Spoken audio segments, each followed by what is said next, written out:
From the former convent of the Good Shepherd overlooking Inwood Hill Park in New York City, welcome to Inwood Artworks On Air. It's where we meet the musicians, filmmakers, writers, theater makers, and artists of all stripes who make their home in what we affectionately call Upstate Manhattan. I'm your host, Aaron Sims, and today we welcome filmmaker Michael Pizzano. Michael is an independent filmmaker and a proud New Yorker. He recently created a 9-episode web series called Lockdown Living that takes a dark comedic look into lessons learned from the 2020 quarantine. His short films The Replacement and Say No to Driftwalking were festival favorites, including at the Inwood Film Festival. Michael's first feature project, Exposure 36, where he acted as lead producer, was released in the spring of 2022, and he is currently in pre-production for a post-apocalyptic thriller to be shot towards the end of the summer. In his first foray into directing horror, Michael is incredibly excited to announce Drifter, a slasher film hitting the film festival circuit this year. In addition to his narrative projects, Michael works as a producer of branded content for Vox Media. We're going to talk about his work on and behind the camera and so much more, but first, let me welcome you, Michael, to Inwood Artworks On Air. It's great to see you, man. It's great to be here. I feel like, I don't know, it's been a long time coming to have a sit down, have a chat with you. I know, and we'll just do it on camera and on podcast. Well, Yeah. sans beers this time, I guess, but we'll work on that for the next time around. Next I guess. time. Next time. It's the only podcast where people doesn't see you get drunk, but no, it's been a long time coming, and because you're so prolific in your work, you seem like you're on location a lot. You're in Texas a whole bunch. You've been kind of everywhere, and so we're glad you nailed down a day for us. Yeah, it's been especially with the merger for my day job. So I worked for Group 9 Media, and we just got bought by Vox with a V, VOX, Vox Media. Because sometimes it sounds like Fox. It does, like Fox or Box, yes. Yeah, right. So Vox Media, and they've been sending me around now that field producing and on set, on location shooting is kind of coming back after the 2-year hiatus we had. So it's been a lot of fun shoots, but keeping me moving. Well, Say No to Driftwalking ranks up there as one of my favorite all-time shorts. Needless to say, you have a knack for storytelling through cinema. Not The Replacement wasn't bad or anything. We like The Replacement too, and we like other works as well. Very different though. Yeah, and as a New Yorker, Say No to Driftwalking really hits a very prominent chord with us. Absolutely. It's actually amazing. I have a lot of people from random festivals it's played at that'll hit me up on Facebook sporadically, like another Driftwalker today.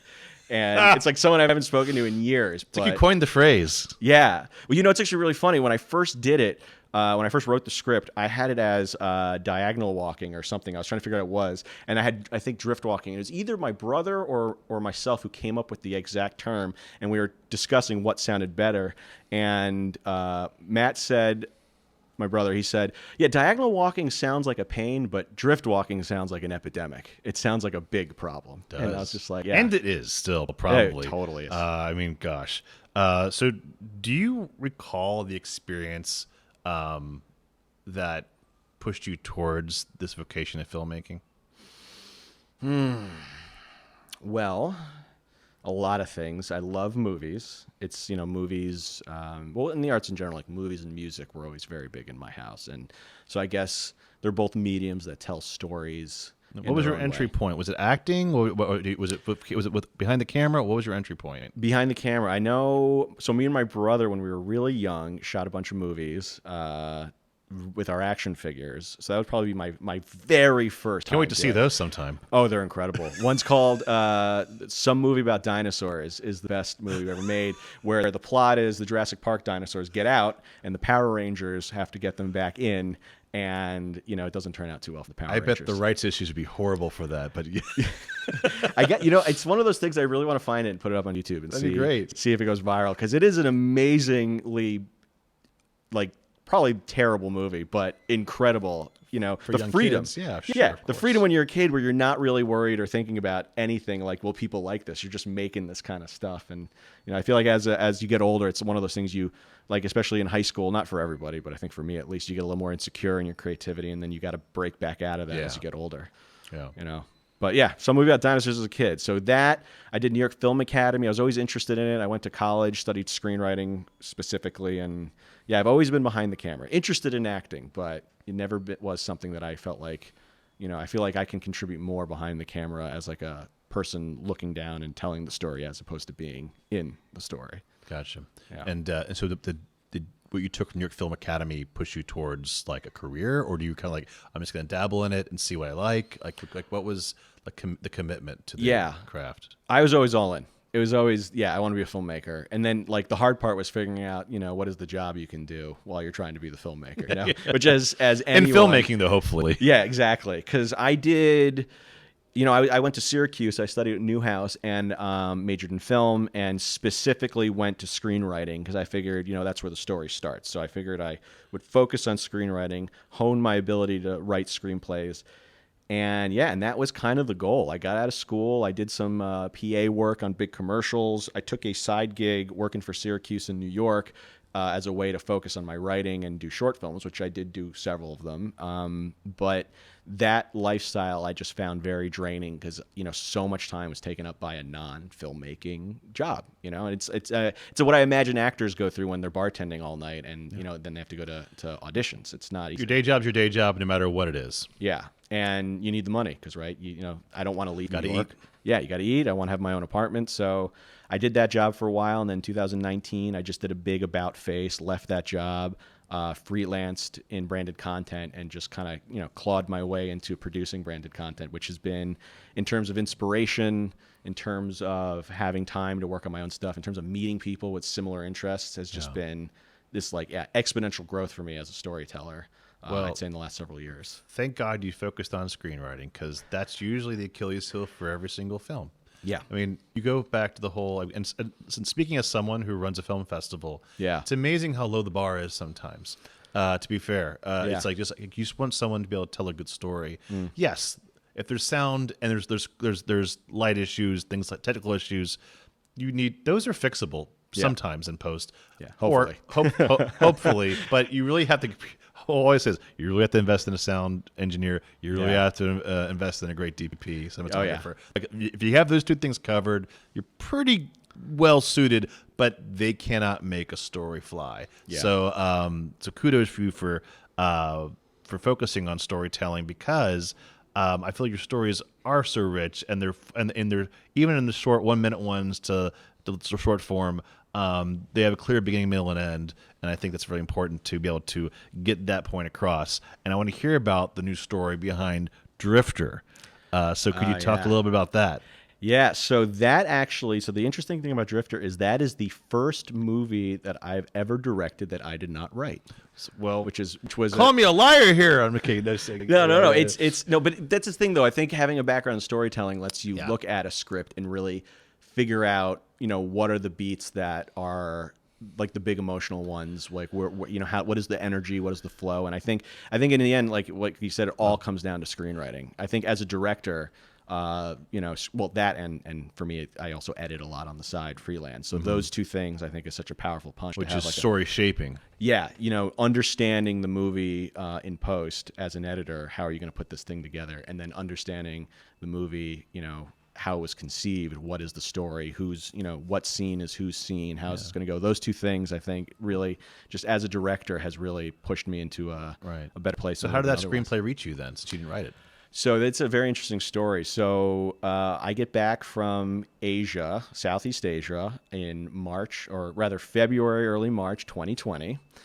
There's this crazy thing going on in China. We were in Thailand, me and my brother, after a trip in Vietnam. There's some crazy stuff going on there, but it's okay because we're just flying back to the U.S. We're Americans. Nothing can hurt us. It's going to be fine, Remember to America, we're safe. Yeah, so I remember the funny thing about that was being like, oh man, I really hope I don't get stuck on the other side of the world with something popping off so I can be safe back in New York. Little did I know, But I come back and, I'm ready to hit the ground running. I just spent 8 weeks, in Southeast Asia. I did a trip to Vietnam with my brother and my mom. Then my mom came back. My brother and I continued Cambodia and Thailand, which goes back to what we were saying before. Prior to filming, travel is the best thing you can possibly do. It's a shame it's so difficult now with everything going on. But I come back. I'm refreshed. I'm ready to hit the ground running. I get back to my day job. And a buddy of mine who is a DP, Nick DeLulo, who's an incredibly DP, New York-based, he said, I've got this friend, Joe, and he's got this script. He's looking for a horror director. And I met Joe. We kind of vibed. We got along in terms of the story. He had this script. I read it. I saw the immense potential in the writing because I just thought it was a very interesting story. So he hired me to direct it. We had everything ready to go. We were going to shoot that summer, and then we had to hit the big pause button because everything, that second week in March when everything just went to hell. I know it well. Oh, yeah. I had 3 short films teed up, and all 3 of them were, hit paused. And Drifter's the only one that came back a year later. Wow. Yeah. Joe hit me up. And then we just went into pre-production, and then we just started moving forward. And, he was an incredible collaborator to work with. Also important. Very important, because I think as a screenwriter, when you're trusting someone to tell the story that you've labored, countless hours, days, months, I have no idea how long it took him to write it. It's great you realized that in him. And how long was the screenplay? It was about, I think, 15 or 16 pages long, maybe a little shorter. So maybe a 20-minute short then or so? It is a 24-minute short. That was close. Yeah. No, you nailed it. It's one of those things, I really wanted it to be shorter, but it's a horror thriller, and it doesn't rely, in my not so humble opinion, it's one of its strengths is that it doesn't rely on just jump scare after jump scare after jump scare. It's a lot of build and a lot of tension. Well, there's not a lot of historically speaking, there's not a lot of dialogue in horror films. No. And so you have a lot of panning and hopefully suspense building through shots, right? Yeah. And Joe, by the way, just so I can plug his name. Please do. He goes by J.O. Mercoda. And incredible screenwriter. He's, I'm sure, writing new stuff right now. We're excited to have this film go out into the world, Drifter. But we just stayed very close on the creative. And, I had ideas that he was open to hearing. He had ideas that I was open to hearing. And a lot of it was very much a collaboration throughout the entire process, which was great. Awesome. Yeah. And so what's the log line of it? Can you give us the quick dirty of what's about before we see it? But don't spoil anything, of course. Absolutely. So basically, it's about a loner, a woman. She kind of works as a fixer-upper. You work for hire. So loner woman who's got these murderous fantasies, and she feels powerless in the world. And then suddenly she sees this person and decides, this is the person I'm going to start hunting. And we kind of follow this anti-hero through this path of awakening, and then things just don't go as they're planned. A lot of twists, a lot of interesting twists. All right, and it's going to be hitting the festival circuit this time around? Yeah, we just started submitting to festivals in the last couple weeks, and we're actually going to have our New York City premiere at the Chain Film Festival on August 4th. Great. Yeah. All right, folks. Yeah. All right, keep a lookout for it. Yeah. You also recently launched a web series. Actually, it might be August 7th. August 7th? Yeah. Anyway, it's on the website. It's like we were saying, I'm really bad at social media. I put things in my calendar and then they just disappear out of my head. What's bad is that if you put it in a Google Calendar and sometimes where you left off last time, you may be in a different year, let alone a different month when you plug things in sometimes. Oh, yeah. You're like, oh, that's going to come up. When is that? Oh, yeah. Oh, no. Pretty much. That's the story of my life. And then you use that date for everything. And then, exactly. And then there it is. All right. So August 7th, folks. Yeah. So your pre-production for a short is different than pre-production for a web series, I would think. Well, Lockdown Living, that whole thing is different than anything I've ever done because that whole thing was done in quarantine. Yeah. Yeah, the writers, for the most part, have never met in person, and neither has most of the cast. To this day, perhaps. To this day. Absolutely, yeah. So when everything shut down in March, production shut down, and since I'm freelance, working for Group 9 before Vox merger happened, all production shut down. So all the freelancers kind of like, we'll let you know when production starts again, which totally fair, understood. How can they pay us if they're not shooting anything? So I spent a couple of days wondering, what the hell am I going to do? And right before production shut down, I remember one of the heads of production, Ralph Arend, amazing guy, very smart in terms of figuring out one of the many smart people part of the company, because that's eventually when I went back to working, we figured out how to shoot in quarantine. So we had the beginning of these discussions before I left for that kind of, quarantine sabbatical, if you will. How do we film? And one of these movies he pointed out was this movie called, I think it's called Searching. It's a whole movie it's like a found footage movie, but it takes place on a computer screen.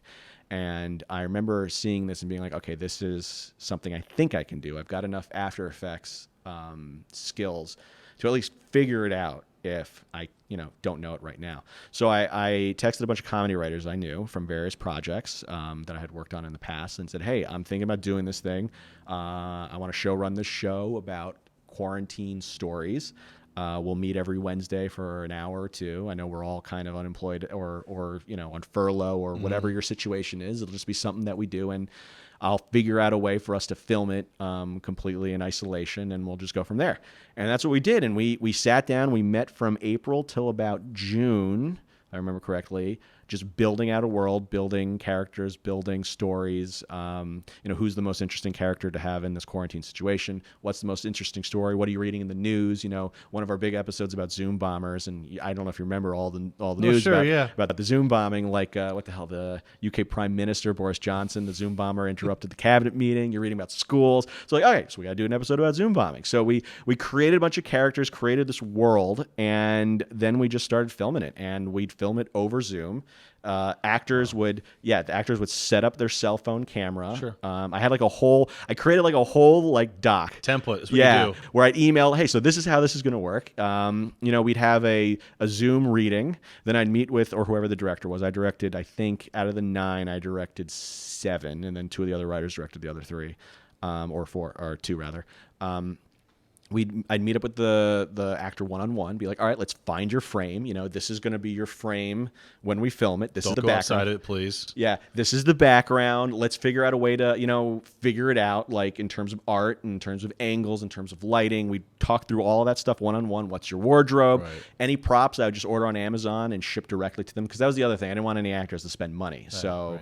We did all that. We would do a dress rehearsal on Zoom again, and then we would record it. And the thing that's crazy, and I got to give it to the actors, I'm sure there's a way to do it, but in summer 2020, I didn't know what it was. So we basically had to shimmy their computers or whatever device they're on Zoom with next to the camera on their phone, because we did a bunch of tests, and looking directly at the camera was better than looking off camera. Like if you're looking directly at the camera, it felt like the characters were talking to each other. If if you're getting like a side view of their face, the way most people do when they do thing, it doesn't. The only way of really doing that is setting an extra camera to set up on a tripod next to the thing. That's really the only way of doing it. Yeah.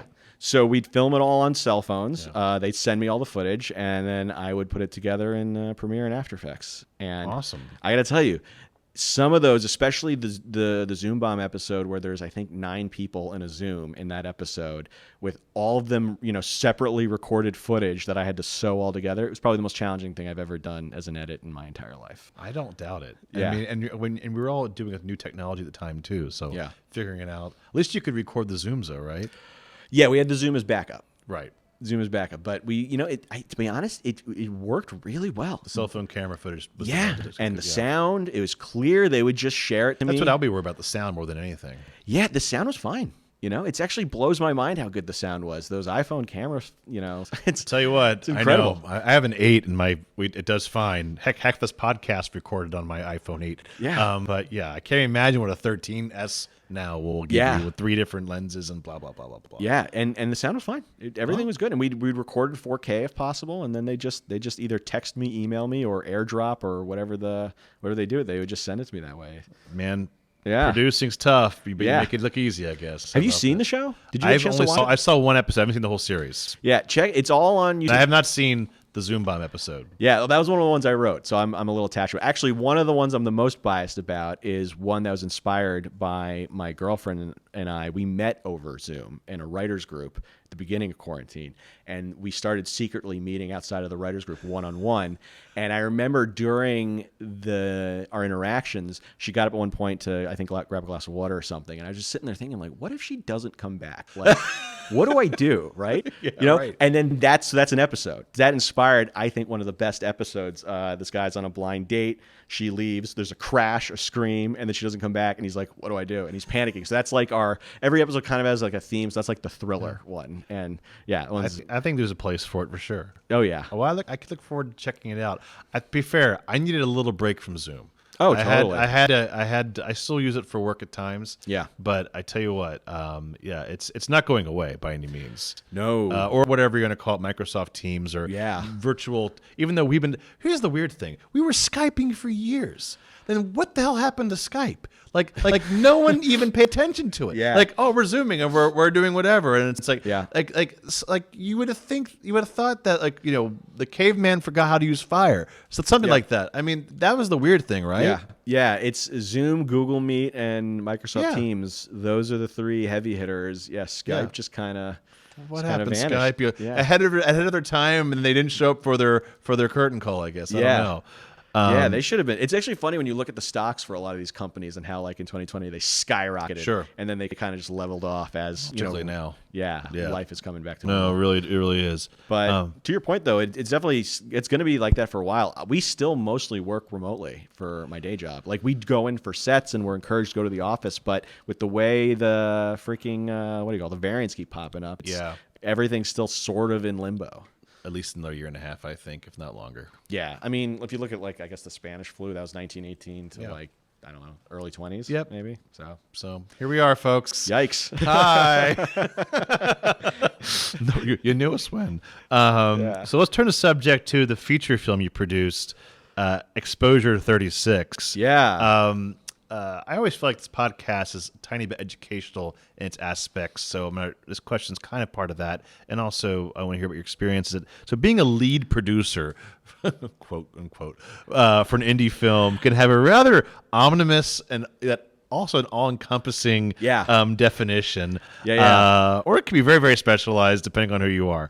Can you share what was your role in the project as lead producer? Sure. And what made you, and also why take it on? So in short, I basically ran the set. So you could also say I was the production manager, but I if I was to choose between one or the other, I'd say lead producer, because I did have a little bit of a creative role, in the sense that when the director was like, hey, what do you think about this? I'd be the guy he would usually turn to, other than the other two producers that were also on set. That said, they had other things that they were doing when we were on set, which comes back to what is an indie film versus what is a studio film. So Mackenzie Morrow, a guy I know from college, a close friend of mine, he wrote it, he directed it, and he came and said, hey, I'm going to do a feature. We did a lot of things together over the years in terms of projects. Him and his younger brother, Montgomery Morrow, and Tanner. I'm totally blanking on his last name right now. Sorry, Tanner. But we all got together. He knows who he is. Maroney. Boom. Tanner Maroney. Okay, good. So the four of us, Mackenzie contacted the four of us and was like, hey, the three of us, and four of us got together, and it was like, I'm going to make this feature. And it felt doable in terms of, not having enough money, which is indie films' probably biggest curse. Although the more I do stuff, the more I think a lot of Hollywood films probably don't have enough money either. Can you ever have enough money? Let me tell you on this. a movie? I've worked on Broadway and off Broadway, and summer stock, community theater. It doesn't matter. There's always not enough money. Yeah, and then you like read about like what happened with Coppola and Apocalypse Now, and you're just like, yeah, there's never enough money, no matter what place you are in, like, the movie making, I don't know, stage of your career. There's never enough money.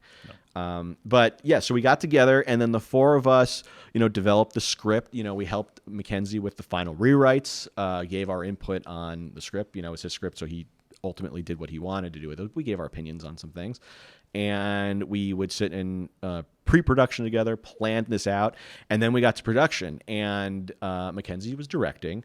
Monty, his brother, who was one of the other producers, was one of the cam ops. He also was an actor, so he's in a lot of scenes as well.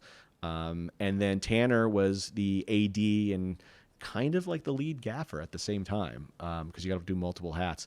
So with all three of them doing on-set crew roles, basically leading the production day fell on my shoulders. So I would, organize the meals, run the production, coordinate with everybody. That said, it very much was a team game. You know what I mean? Because that's, again, indie filmmaking. There'd be days where we'd be hours over, and Tanner would be going in, rigging lights, doing stuff. So then I would step on set and into the AD role, like, all right, you guys focus on this, and I'll just make sure we keep moving. You know what I mean? And so we'd all have to fill different roles at different times. I helped lug stuff up the stairs to the third floor or fourth floor walk-up apartment we filmed in. It's like you have to wear multiple hats. But I think in the end, it kind of sits down to I was one of the lead producers. I think that's a great takeaway for people who are looking to either embark on short films or feature films or web series, whatever you're doing. But thanks for bringing up the point of like budget-wise. Like it doesn't matter how big the film is. Sometimes you just gotta jump in. Yeah, you got to jump in and leave the ego at the door. Yep. If you're like that's the set. I'm the producer on set. I'm running the set. Did I help the PAs carry shit? Oh, excuse me, sorry. But I helped the PAs carry gear from the van to the set? Absolutely. I was one of the first people to help carry everything, unless I had producer stuff that I had to do. Right. It's it all comes down to we all want to make this thing the best possible thing it can be, which again, another point, choose who you work with for one of these things very carefully, because the last thing you need is someone who's, acting like they're there doing a favor. You know what I mean? And then it's like, dude, you agreed to this. Stop complaining. It's like, set environment is very important. And also to get to the point, like you're saying, a few hours over, timeline is just you basically, because the time is never your own. No, it's either the venue is imposing something on you, or it's the availability of your actors for only this window of time over a number of days. Yes. Or your cinematographer has another gig they're doing at the exact same time, and so you only have them for a certain time. Yeah. You're racing against a lot of timelines. Yeah. Every second is money spent. Yep. And because that's the other thing, right? Like, you're going to do those films at the beginning of your career where it's all friends and like everyone goes in and does it for free because you want to learn. But once you start getting past that, you got to realize that the people that are on set, this is their job. Right. So you got to, people will do favors, but you also can't take advantage of it, right? Like Drifter, we went over a couple times and we made sure everybody got overtime. Or Jay, who is the exec producer on that, the screenwriter, made sure everyone got overtime, because you don't want to take advantage of people who are giving up their time to be on this set as opposed to, the commercial that will pay, 5 times what the narrative short indie stuff will do. Yeah. Because we all, maybe not everyone, but generally speaking, in my experience, everyone wants to do narrative because that's, you really get to flex those creative ideas there. It's good for the reels too, if they're actors and things like that. Yeah, everyone wants to do that, but and so you got to make some compromises sometimes if the money's not there, but at the same time you don't want to take advantage of people. Absolutely. All great takeaways, and thanks for expounding on that. And but you never said, what was it about? Exposure 36. Oh yeah, so Mackenzie's script. Yeah, Exposure 36. It's a it's on Apple TV right now. Great. It's a you gotta pitch it, Michael. Yeah, post-apocalyptic. This is what I'm saying. I'm bad at selling myself on Instagram. You. I'm just bad at selling myself on the podcast. So Mackenzie's movie, written and directed by indie filmmaker Mackenzie Morrow. It's on Apple TV or whatever their Apple streaming. It's Apple TV, right? Apple TV, I think, is where it's at. Yeah, Apple TV, and it's post-apocalyptic film. Which, by the way, we filmed it in 2019 before this minor apocalypse kind of hit us a year later. But it's about there's some kind of force that's eradicating places in the world. Nobody really knows what it is, and the movie focuses on a small-time drug dealer in New York City trying to figure out what his role, like what does life mean. And he goes after one of his friends goes missing, and he helps that person's younger sister find him. It's kind of like a last-ditch effort to find redemption as the world falls apart around him. I'm telling you, man, apocalypse, horror films, you're pushing all the popular Hollywood buttons right now. So I think you cannot go on a streaming service without seeing Hulu, Amazon, Netflix, Apple TV, whatever it is. You just log on and there's a treasure trove. Well, I say treasure in the sense of mass and quantity.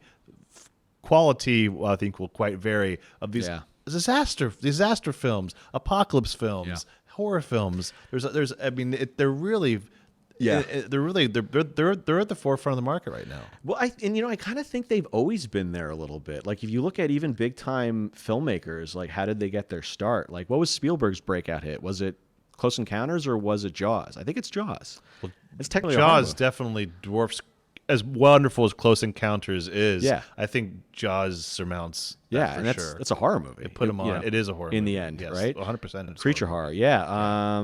Sci-fi Close Encounters with, Yeah. with horror aspects to With it. in the beginning, in the first half. Yeah.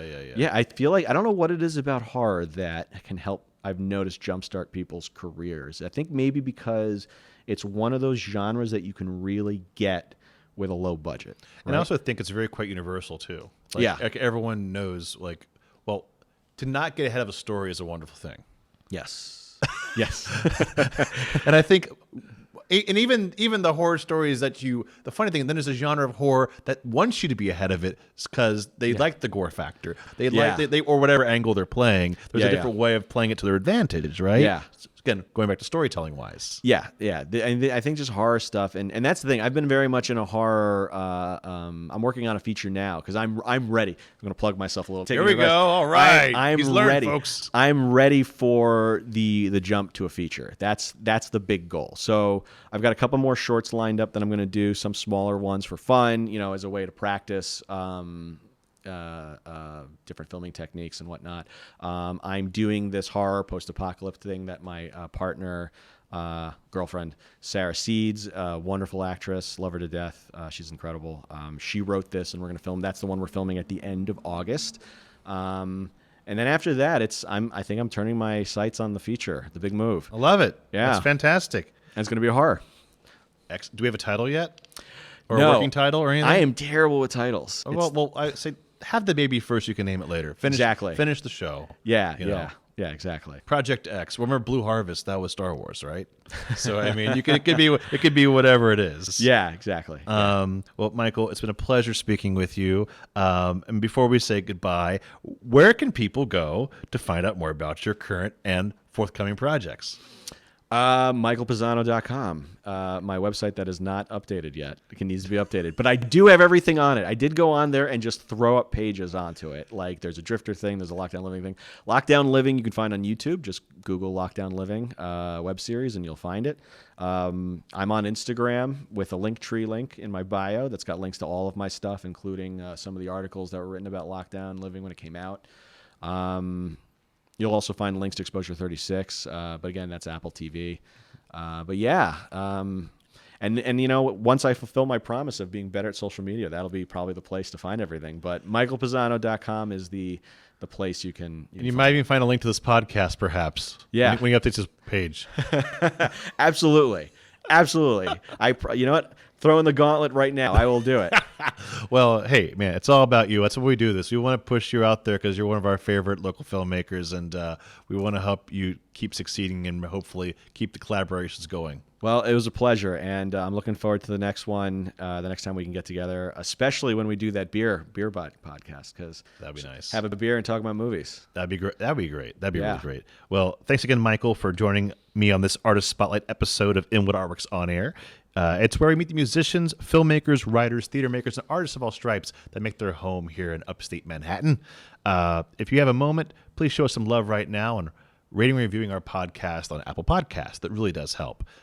Many thanks to Church of the Good Shepherd here in Inwood for hosting us, and to HideSites.com for Uptown promotional support. You can support On Air and all of our programming by making a tax-free donation at inwoodartworks.nyc/donate. Be sure to follow us on social media at Inwood Artworks to keep up with all that we do, which includes the Inwood Film Festival, Filmworks Al Fresco, pop-up art galleries, live performances, and so much more. Inwood Artworks On Air is proud to be supported in part by public funds from the New York Department of Cultural Affairs in partnership with the City Council. From the top of Manhattan and the bottom of our hearts, thank you so much for tuning in. This is Aaron Sims for Inwood Artworks On Air.